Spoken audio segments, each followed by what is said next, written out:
የዓለም መድኃኒት እሰይ ተወለደ የዓለም መድኃኒት መድኃኒት እሰይ ተወለደ የዓለም መድኃኒት የዓለም መድኃኒት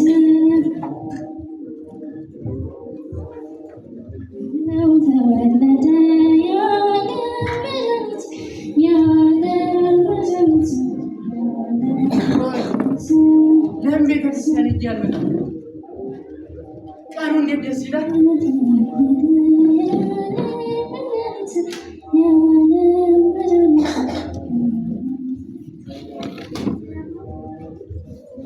ስራዬን ጨረስኩ። ተመስገን።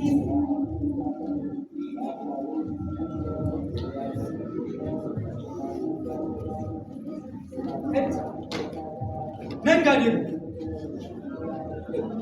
ዛሬ ምን አይነት ቀን ሆነ? በእናትህ ፓርታችን ሊበላሽ ብር ደግሞ 5 ሳንቲም እንኳን በኪሴ የለኝም። አረጋሪ ምን አጥፍቼ ነው እንደዚህ አይነት የሳቢ ጥረት?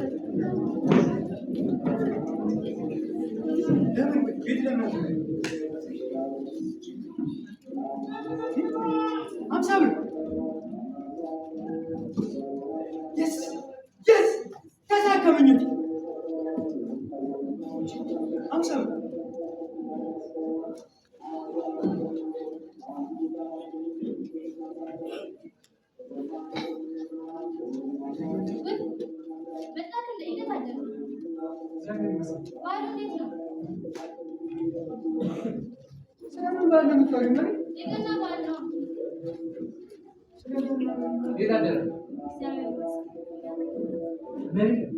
እዚህ ጋር አስቀምጥኩ። ምን አንተ ብር አንሰሻል?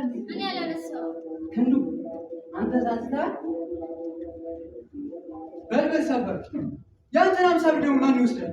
እና ሌላ ማን ሊያነሳው ይችላል? ሌባ ማን ነው? ሌባ ነው እያልክ ባልሆነ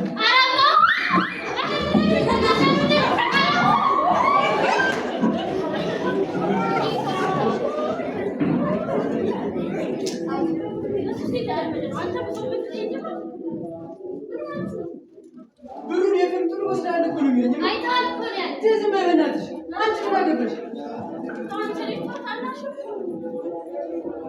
እማ እኔ እኮ ታላቅ ነኝ። የሚያደርግሽ ደግሞ ታላቅ ሌባ ብቻ አይደለም።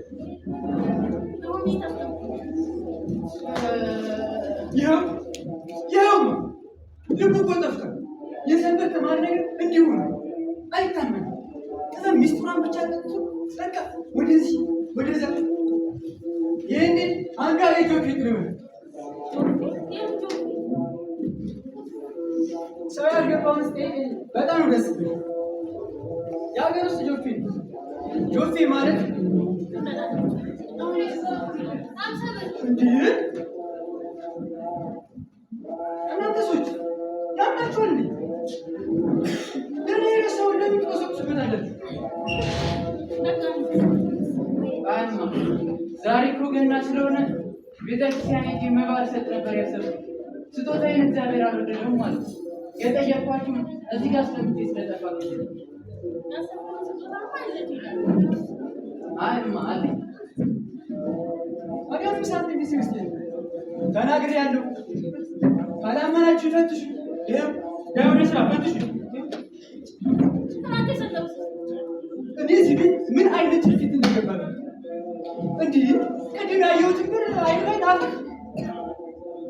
ትናንት የሰጠሽኝ ብር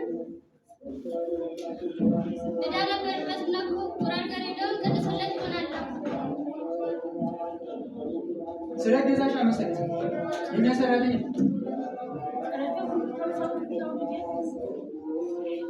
እማ እሺ በቃ ስጭኝና ልሂድ። ዛሬማ ባህርን አስመልክተን ከአዲስ አበባ ወጣ ብለን እንዝናለን።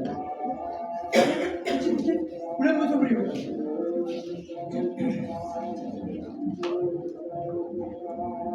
ቀኑ ምን ሆነና ነው? ቀኑ የማን ሆነና ነው? በዚህ ቀን እኮ የጌታን ታማኝነትና ጌታ ለእኛ የገባውን ቃል ኪዳን የምናስብበት ቀን እንጂ እንዲህ በኃጢአትና በጭፈራ የምናሳልፍበት ቀን አይደለም። በልበል ይህን ዝባዝን ይበል። ለእኔ የገና ቀን ያለባደሮች ቀን ምንም ልዩነት የላቸው። የሁለቱን ልዩነት በምን ታውቃለህ? በሁለቱም ቀን ትጨፍራለህ፣ ኃጢአት ትሰራለህ። ኧረ እባክህ ኧረ ወንድሜ ኧረ ንቃ።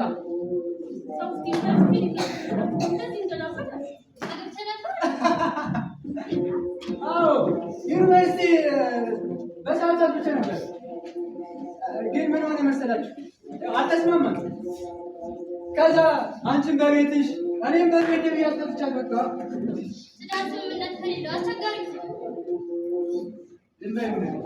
ዩኒቨርሲቲ ማለት ከፍተኛ ትምህርት ተቋም ማለት ነው። አሁን አንቺ ነሽ ይባላል በግዘን ዩኒቨርሲቲ እንኳን የማታውሽ ደግሞ እኮ እንዲሆነሽ ከሰው እኩል ትመቻለሽ። ዩኒቨርሲቲ ባለጉ አይጎዳኝም። በጣም የሚጎዳኝ ግን የለበደሩን ቀንና የገናን ቀን ባልነት ለይቶ አለማወቅ። ይህን ሳያውቁ መኖር አይደለም መሞት መሞትም ከባድ ነው። አንቺ እረፊ ብዬሻለሁ። የማታውቂ ከሆነ በአንድ ጉርጉም የተወለድሽበትን ዓመተ ምህረት ነው መስሎኝ።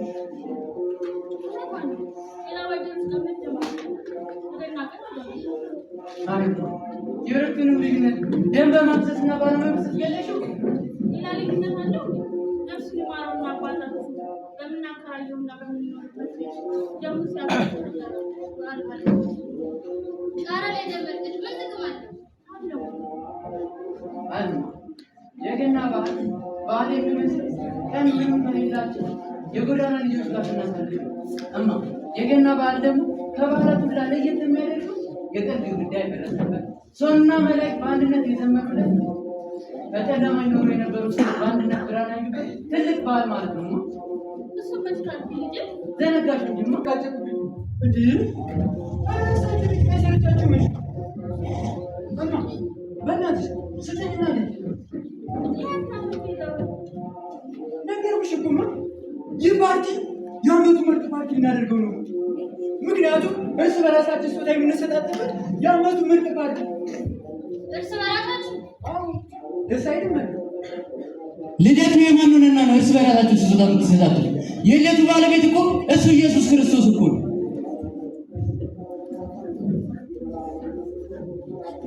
በእውነት ነው።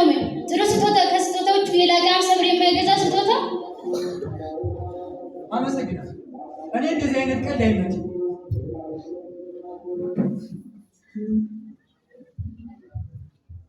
ስንት ዓመት ሙሉ ቤተክርስቲያን ትመላለስ አንተን ወንድሜን ይዤ መሄድ ሀሳብ ቢኖረኝ ደፍሬ ግን ላደርገው አልቻልኩም። ዛሬ ግን አንተን ወንድሜን ወደ እሳት ጎዳና እንድትሄድ አለ። አሁን በሉ ይሄም 50 ብር ነው። ይሄ ነው የ200 ብር ኃጢአት መስሪያ ነው። ትኬቱስ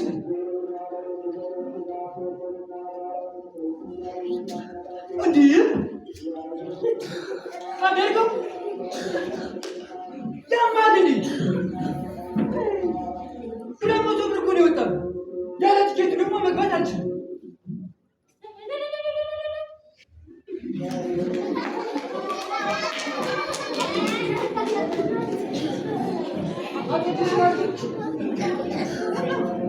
ያለ ትኬቱ መግባት እንደማልችል እያለች ትኬቱ ሲቀደም እንዴት ተረደት ያለች ይላል ልጅ ያለ ትኬቱ መግባት እኮ ደስ ነው። አሁን ጓደኞች ጋር ነው እንጂ አንተ ክፉ ባልንጀራ መልካም አመልን ያጠፋል አይደለ የሚለው ቃል ሱናችን የምሰራውን ስራ ነው ልታቀማ የእግዚአብሔርን ጥሪና የሕዝብን ጥሪ ላይ ተታቅናል። አንተ ልጅ እረፍ ይላል እረፍ። ካሁን በራስ ምን እንዳትል እንዴት ብዬ ልተዋል? አንተ ወደ እሳት ጎዳና እየሄድክ እያየሁ እንዴት ብዬ ዝም ብዬ ልወንድም? መቼም እግዚአብሔር የሚጠራበት ምክንያት አይታወቅም። እስቲ ዛሬ ዝም ብለህ እሺ ከዛስ ከዛማ እግዚአብሔር በቤት ያሳያል። ወንድም አብረን አድርገን አሁን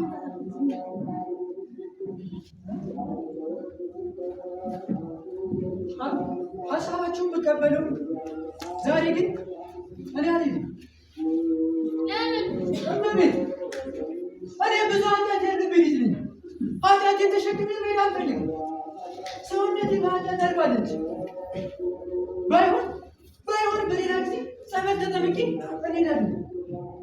ክንዱ ወንድሜ ዛሬ ናት አንተ ግን አምላካችን ያለው እናንተ ሸክማችሁ የከበዳችሁ ወደ እኔ ነው እንጂ እናንተ ንጹህ ወደ እኔ ነው አላለም። ስለዚህ ከነሸክማችን ሄደ ሸክማችን አጥለን እንመጣለን እና ይህ አዎ ወንድሜ እሺ ይቅርታ ነው ናቀፈኝ ወንድሜ ወይኔ ደስ ሲል